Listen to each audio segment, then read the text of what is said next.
অল্প পরিমাণে পানি দিয়ে নিলাম নুডলস রান্না করার জন্য। পানিটা যখন ফুটতে শুরু করলো তখন নুডলসটা দিয়ে দিলাম।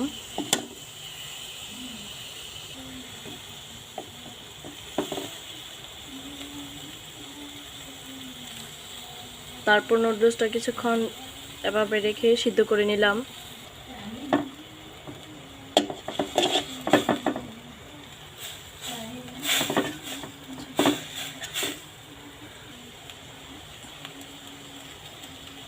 এভাবে নুডলসটা কিছুক্ষণ সিদ্ধ করে নিলাম।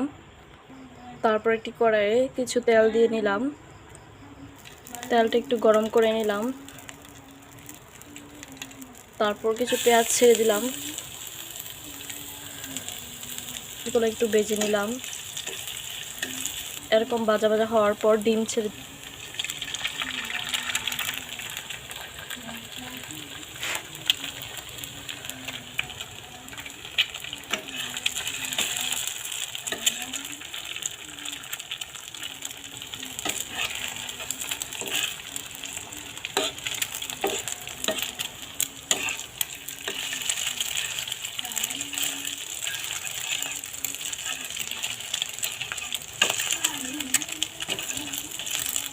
ডিমের মধ্যে কিছু পরিমাণ লবণ দিয়ে অল্প পরিমাণে মশলা দিয়ে অল্প পরিমাণে হলুদ দিয়ে নিই। এখন সবগুলো ভালোভাবে নাড়া দিয়ে নিলাম।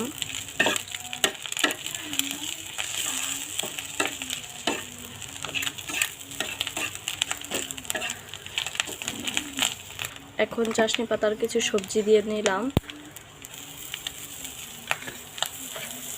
এখন সিদ্ধ করা নুডলস ছেড়ে দিলাম।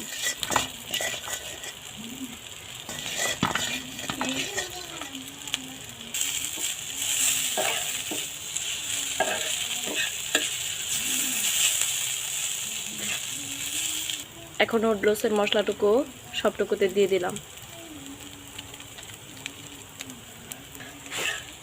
এখন একটু নাড়া দিয়ে নিলাম।